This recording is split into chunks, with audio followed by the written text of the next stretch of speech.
Krishna. Thank you everyone for being here. What's happening here? Right. So since time is limited, we're going to try to go right into the topic. Topic today is gratitude. And how this gratitude relates to devotional service. The idea of gratitude is part of our natural emotion and interactions amongst each other. So I just wanted to go to the root of this dynamic, loving dynamic between people, between devotees, and between the Lord and His associates. So I was just thinking about this topic, and many things were coming by Prabhupada's grace in his teachings. This place is called New Govardhana. Govardhana, Vrindavan, is the place of gratitude, where the devotees exchange these feelings with Krishna, not because He's the Supreme Lord, but because they just love Him. Even through the intervention of Yogamaya, they just forget that He's Bhagavan. They just want the little baby Krishna, and they want to protect Him, they want to hug Him, they want to see Him.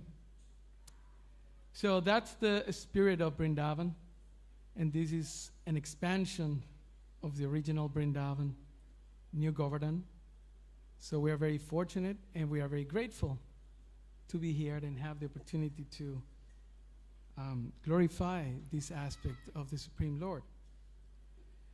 So a few pastimes I just wanted to refer to and would like you to invite you to meditate on some of these exchanges that the Lord has in Vrindavan. One particular pastime that Srila Prabhupada emphasizes, and how these feelings between the devotees and Krishna are so tangible. And it occurs every afternoon when Krishna and Balaram, they bring their calves, the cows and calves, the young cows and calves, back to their places, to their residence. Now let's remember that throughout the whole day, the inhabitants of Vrindavan haven't been able to see Krishna, right? They have been doing their things in the pastures, and they're meditating. What's going on with our Krishna? Maybe his feet may be hurt because of the little pebbles, and they run without shoes. So they're thinking, what's happening with my Krishna? Maybe some accident can happen. Already some demons have attacked in different instances. So when they come back, they are so grateful. That grateful because they think the power that may be, somebody up there is protecting our little Krishna, and he comes back safe. And that happens every day. When they come back, they feel so happy. And it is described by the acharyas that just like when we bathe the deities when there is a festival and we have abhishek, in the same way, the older gopis and gopas from Vrindavan will bathe the Lord with their eyesight, with the glances. They will, relish that form, and they will express their emotions. So that's a different type of abhishek. In the Brahma Samhita, it is explained, Lord Brahma, that Premandana Churita Bhakti Vilochanena, that we need, in order for us to see Krishna, we need to have, as Prabhupada called it, the collyrium. When your eyes are dry or red for something, then you put these eye drops. So in the same way, it is described that there is a particular eye drop. It's called bhakti. You cannot buy it in the pharmacy. And if you have those eye drops, then you can see Krishna. Otherwise, we cannot see Krishna. We may see the form, we may hear some things, but unless there is bhakti in our heart, it's almost impossible to see him. So in this way, Vrindavan is filled from morning to evening, all the time, with that feeling of gratitude that the devotees have for Krishna. But there's something interesting. When Krishna sees that his devotees are seeing him, he cannot help himself. And then he reciprocates. He exchanges those same feelings of love. He's happy to have father, mother, the friends, the senior gopas, gopis, everyone wanting him there. He feels safe. He feels at home. So in this way, there are several intricacies in the pastimes of Krishna in Vrindavan. And there is an instance in which Lord Brahma, the creator, is a devotee, but he got confused. And he see Krishna playing around, little boy, naughty, doing, mischief. And then he steals the cowherd boys and the calves. Just to give Krishna a lesson, right? But then Krishna takes this opportunity and he expands himself and transforms into the calves and the cowherd boys, right? And he takes this opportunity because you see Krishna, of course, he has his activities and sometimes he associates with some close friends and also sometimes with some of the gopis. But the majority of Vrindavan residents didn't have that chance to be with him so close, but they have this desire. I want to be with Krishna. So Krishna, in order to fulfill that desire, he manifests himself as the calves and the cowherd boys. And what happens, because Lord Brahma's time is different from what happens at the time, the way that time runs here in this planet, that was for a whole year. It's just a moment of Lord Brahma, but it was a whole year. So during that year, the same calves that now are Krishna's expansion were even more adorable by their cows, mothers, and the same cowherd boys. Generally boys are a little naughty, boys will be boys, that's the saying, right? But the mothers were so overwhelmed with emotions because they were hugging now, not their sons, but Krishna. And why Krishna does that? Because he couldn't control himself. He couldn't hold himself back. And he said, I have to reciprocate. And this is what Krishna wants. Srila Prabhupada often said, you will never see a picture of Krishna alone. He will be with his, pet animals, calves, cows, or with his friends. So this is something very important, as we can see in Krishna's pastime, in Krishna's devotional process. So where does this word come from? Let's do a bit of a etymological research. It comes from the Latin word gratus. That means thankful, or it's something very pleasing. Like we use the word grace, for example. Same root. Means something that comes from somebody else and that you are very happily accepting. Now, interestingly, it has similarities with Sanskrit. In Sanskrit, we find the word grinati. And grinati means sings, praise, announce. And Prabhupada uses that word in Bhagavatam, when he translated, accepting and thankful, manifesting, glorifying, different words like that.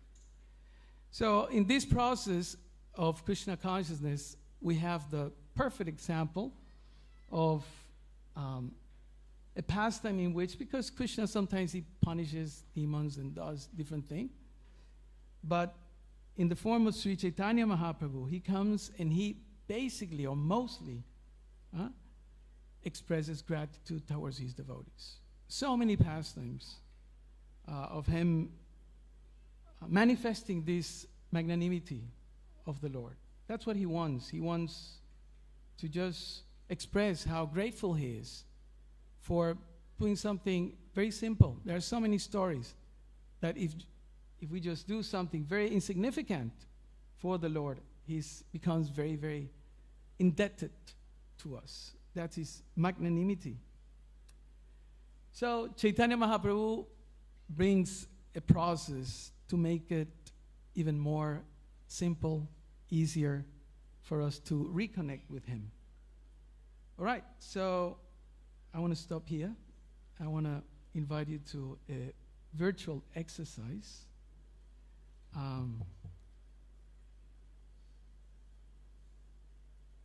If you're in front of Srila Prabhupada and he asks this question, what are you grateful for? What would be your answer? You don't have to say it. Already there's some hands going up there. So I just want you to think, not rush, because if somebody says an answer, then everyone just withdraw and don't participate. So think of a couple of things that you would be grateful for. Okay? Are we ready? Okay. So, Mati, you had a volunteer, yeah? You're grateful for Srila Prabhupada. Anything in specific?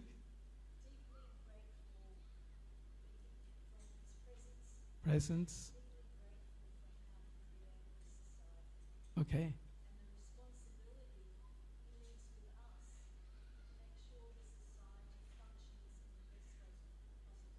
Okay. Thankful for his presence. Thankful for having created this society. Srila Prabhupada explains in the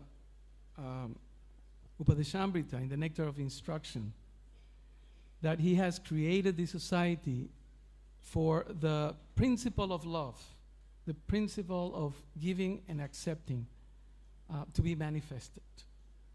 And there are three things that Rupa Goswami explains that these principles of love are manifested.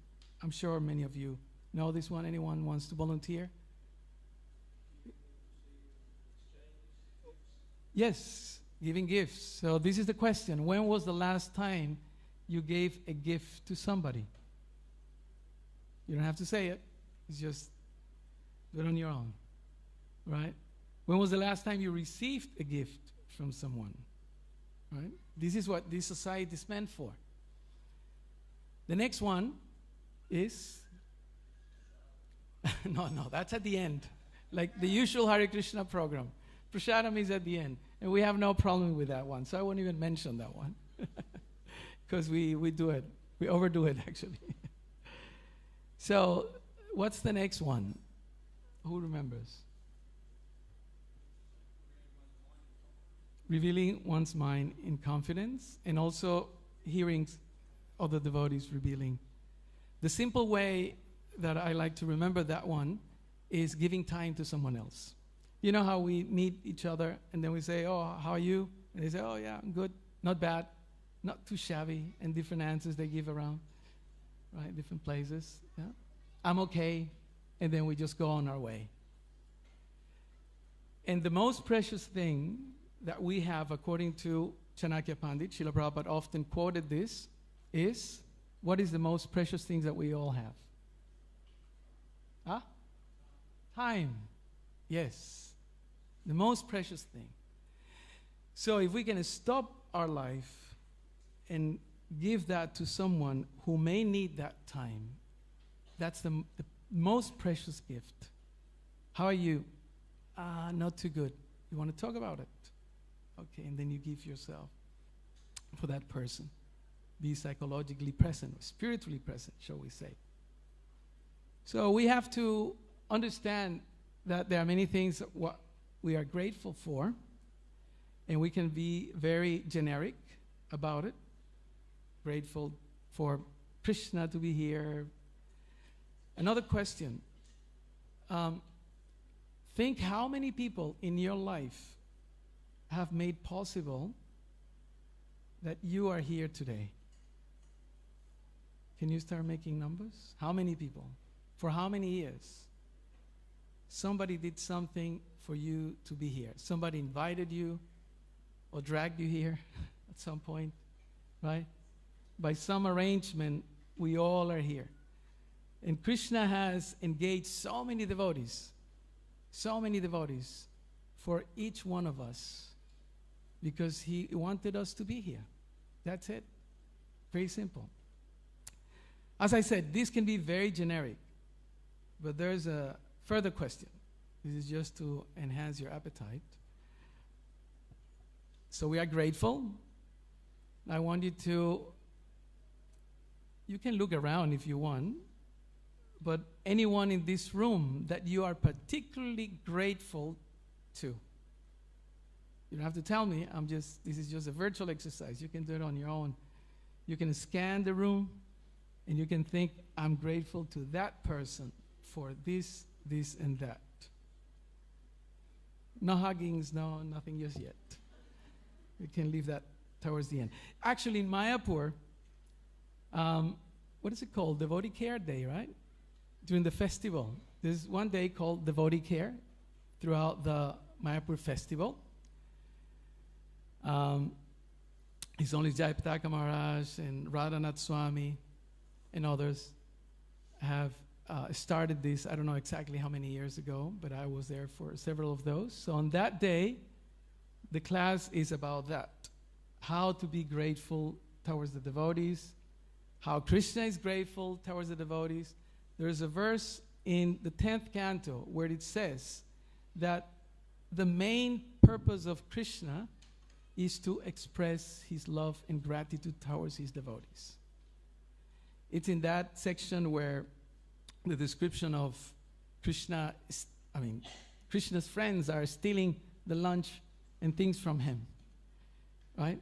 And he's thinking, he's playing the part of a regular kid, but he's thinking, oh, I'm so happy. I'm able to feed them. And then he plays like he's upset or something like that. And it is explained there. So on this day, devotee care in Mayapur, the mood is that you hug devotees. Everyone gives a hug to devotees. Also, another day, very important in Mayapur, is when devotees come from Navadvip Parikram. I don't know if some of you have been there or remember. Thousands of devotees, 7, 8, 9, 10,000 devotees. Remember in 2015, 16, there were 12,000 devotees. There was a Russian party, and there was South Indian, and there was, different international parties like that. 12,000 devotees. So what happened is that day everyone comes to Mayapur, a particular area, the back of the temple. And I remember one particular year, I was having breakfast. I didn't go that day. I was having breakfast to do some service. And I heard in Mayapur, actually, you have tremors. It's earthquake area. And sometimes there are tremors, and you can see the TOVP, dancing like that. And I started feeling there was something, the earth is like, and I thought, oh, what happened?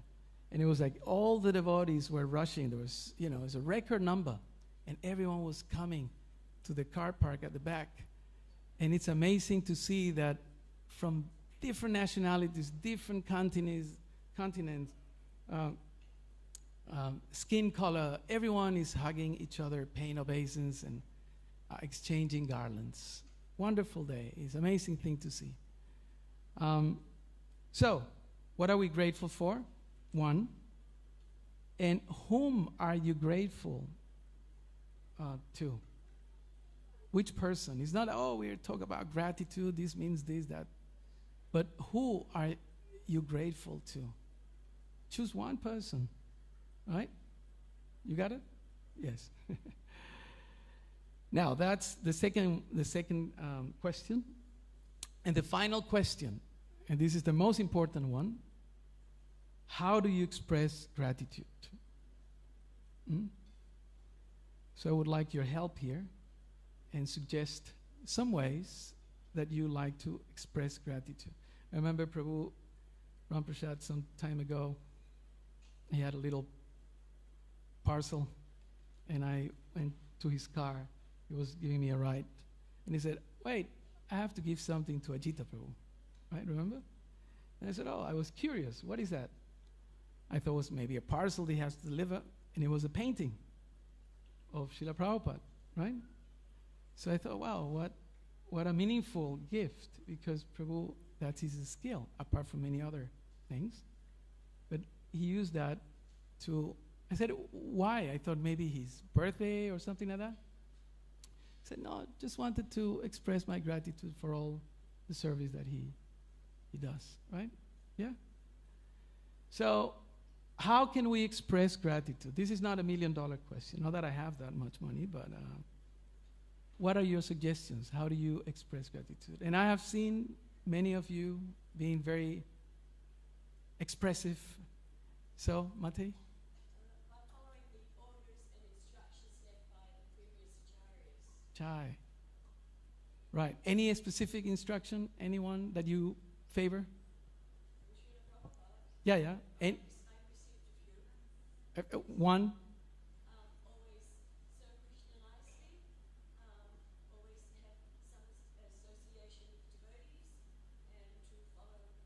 I was a pujari at the time, so there were some specific instructions Right. that were more personal to me. Nice. Thank you. Prabhu there at the back. Shout out loud. No, there at the back. Saying thank you. All right. Okay. Okay. That's like a mantra. Thank you. Like you have Om Tat Sat. Huh? When I joined, the devotees used to say, okay, I said, what is Om Tat Sat? It means thanks, Lord. And whatever we could get in the market, that was, okay, thank you, Hare Krishna. Any other way? How do we express gratitude to others? And you do it. Come on, don't be shy. Mate? To do some specific service for that person. Right. Is there anything I can do for that person? Nice, nice, nice. There's a universal principle of gratitude. We want to help everyone. If somebody falls or somebody needs something, we give it, right? But also, it's individual. It's very specific. What do you need? Like when we're serving prasadam, right? You're going to ask, do you need something else? Do you want more of this or more of that?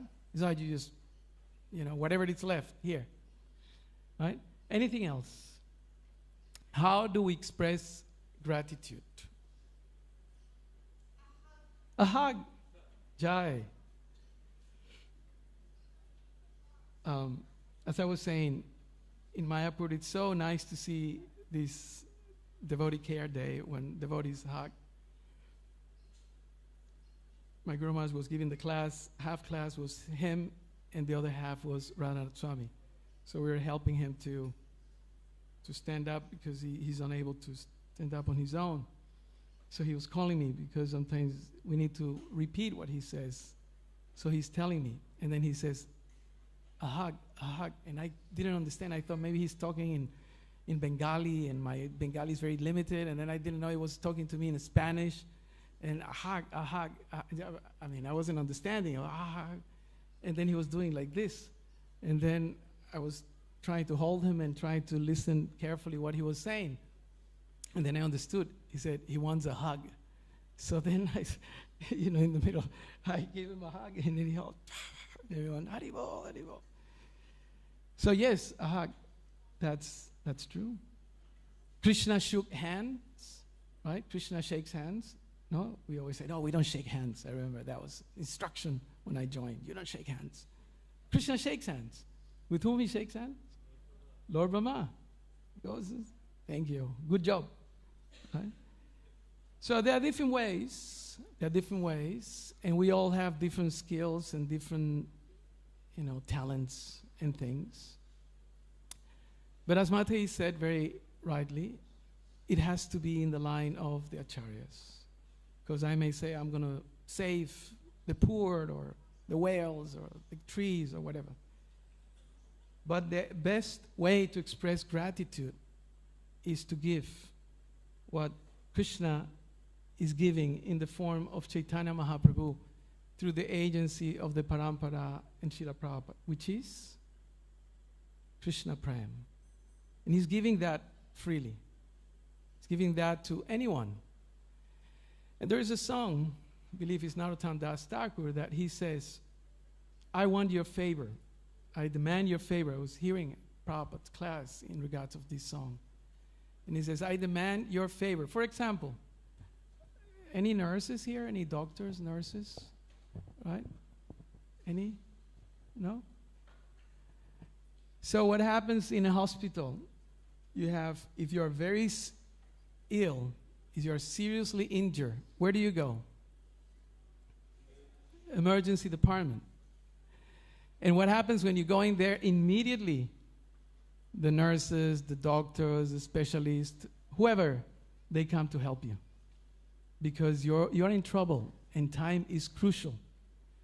So in the same way, this is the emergency department. Srila Prabhupada says this movement is like a hospital. And this is the emergency department. So here we are, and as Narottam Das Thakur explains, I beg your help because I'm the worst of all. I'm suffering the most. Maybe now we don't seem to be suffering so much. Beautiful weather. I think New Govardhana is one of the most beautiful places on earth. And I have traveled a little and I have seen.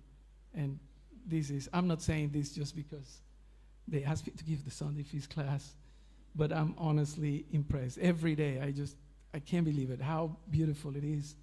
The deities, you know, anyone here who wants to do some service, it's able to clean the temple, serve prasadam, give donations.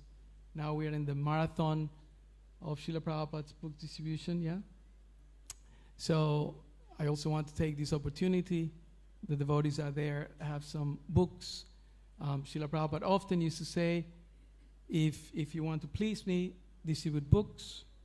There's also a letter that I am very fond of where he says, but if you want to benefit the person who gets the book even further, help them to read the book. That's even more benefit. And the final thing in regards of this, Srila Prabhupada says, if you want to express your gratitude, your love to me, you have to do something that sometimes in this age is very, very difficult. What is that something? Cooperate. Cooperate. And when we say cooperation, my Guru Maharaj once explained, because he had some medical emergencies, and the GBC got concerned because they say, Maharaj, you may leave the body, and what will happen with your disciples? So we want you to record a video and instruct them what to do in regards of ISKCON. So we were arranging that, and he recorded the video. And in the video he said, that Prabhupada wanted us to cooperate. But he said, we need to understand what cooperation means. Cooperation doesn't mean that I am in a position of authority or power or something like that, and you have to do what I say. That is cooperation. It says cooperation means that you operate, I operate, and we cooperate. I found that very meaningful because sometimes that's how things go. That you have to do what I say and then you cooperate. So this cooperation is how we express our gratitude towards Srila Prabhupada, towards the devotees. So if you want to, after we conclude the class, I can sense Madhu Matai to have the pressure here. So I'm the master of ceremony. You can think, and how can you express your gratitude for those people that have helped you? Sometimes distant friends, family, relatives. In the good old days, some of us, we were quite harsh with our family members. We left them, right, brokenhearted.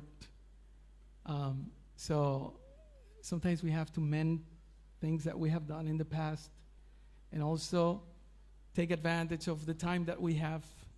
Srila Prabhupada said that Parikshit Maharaj had how many days to leave? 7 days, right? And then Srila Prabhupada would say, you don't know if you have 7 minutes left. Any moment things can happen. 7 minutes, 7 days, 7 years. So if you would have 7 days, what will we do? Whom will we talk with? How do we express our gratitude? Don't wait till the last moment, until it's too late. Srila Prabhupada in his last days, as we read in the several biographies and recollections of the devotees, he often will be crying, right? Because he was grateful to his devotees for helping him. And sometimes he will remember, for example, in 1967, one night he couldn't breathe, and he was having a kind of a stroke, right? So he called his close devotees, and he told them, rub my chest like this, right? And then he couldn't breathe, and he had fallen on the floor, and he was purple, and eventually the devotees were able to take him to the hospital. And after some days, the doctors and nurses, they wanted to, like a guinea pig, try to all sort of tests. And then they saw a big syringe or something, some test they wanted to do. And Prabhupada told them, get me out from here. So in the same manner that they rushed him in without getting the discharge. Yeah, discharge order. Then you have to wait for the doctors, you have to wait for the nurses and the clerk and the whole thing. They just will him out, right? Get me out from here. So Srila Prabhupada was very, very grateful. And as I said at the very end, some of the senior members of the International Society for Krishna Consciousness, but actually the International Society for Krishna Consciousness, when Prabhupada registered the movement, were 7 people, right? Boys and girls, and most of them, they didn't even know what was going on. They didn't know the philosophy. But he was very thankful that they signed and they helped him to establish this movement. And in early 66, he was presenting the teachings of Lord Chaitanya, Chaitanya Charitamrita. And then in the preface of the teachings of Lord Chaitanya, he says, I'm presenting these lectures to the International Society for Krishna Consciousness. It sounds like but it's 1966. They're all just hippies, boys and girls. They didn't know what was going on. But he could see that. And till the end, he was very, very thankful.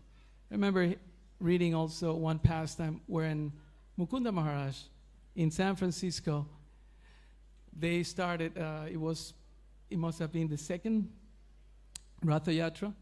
The first one was in New York, the second one in San Francisco. It was bigger. And Prabhupada was ill. So they had him in a apartment, and there was a veranda, and there's a rocking chair, and Prabhupada was there. So Mukunda Maharaj enters the room, enters the veranda, and then he sees Prabhupada is chanting, and then there were some tears on his face. And Maharaj he wasn't Maharaj then. And then he says, Prabhupada, what's wrong? He thought maybe, he's in pain or something. And he asked him, Swamiji, what's the problem? And then Prabhupada said, he saved me. That's what he said. He saved me. And then, sorry, Swamiji, what did you say? And then he saved me. He said, my Guru Maharaj saved me.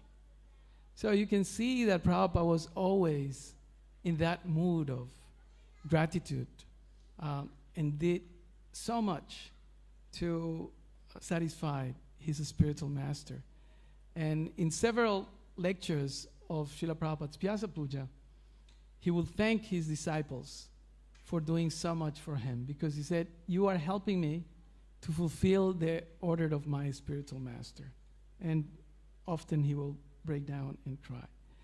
Also, there is one instance where he's explaining about bhakti, what bhakti means, And Prabhupada's class is very short, 20, 30 minutes average, very concise and to the point, simple. We are not the body, we're spirit souls, we're eternal servants. We have to serve Krishna chant Hare Krishna, prasadam, Haribol. Very simple. But he started explaining a little bit more in detail what bhakti meant. And then he said something along, I'm paraphrasing.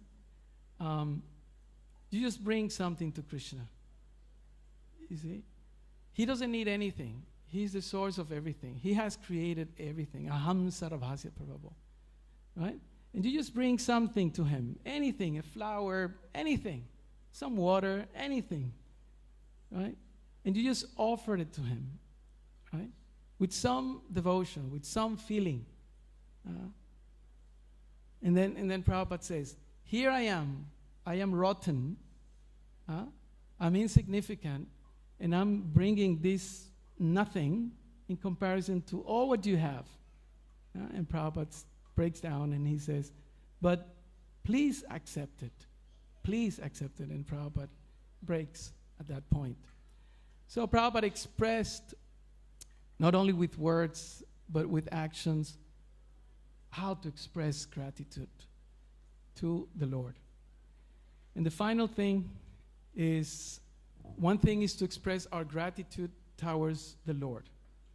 And there are verses in the Shastra that explain that that is recommended, right? But there's something higher. What is higher than expressing gratitude towards the Lord? Serve the devotees. Right? So, without devotees, one of my GVCs used to say, there's no Krishna. Without the devotees, there is no Krishna. Gurujan Prabhu often say, if you want to see Vrindavan, you first have to see the value of the devotees. If you want to see Krishna, we have to appreciate the devotees. So that's the message today. Not only what gratitude means, how Krishna expresses gratitude, how Lord Chaitanya expresses gratitude, how Srila Prabhupada expresses gratitude, but how each one of us express gratitude, and to whom. It has to be specific. So that's the homework today. After the class ends, before prasadam maybe, or after prasadam, you are more ecstatic. You know, go to someone and say the famous mantra. 2 words. Thank you. For whatever. So we stop here. Thank you very much. If there's any other questions, points, I know we have 1 more minute or 2 more minutes. Otherwise, Srila Prabhupada ki, Gaur Premanandi, Hari Hari. Hari Bol.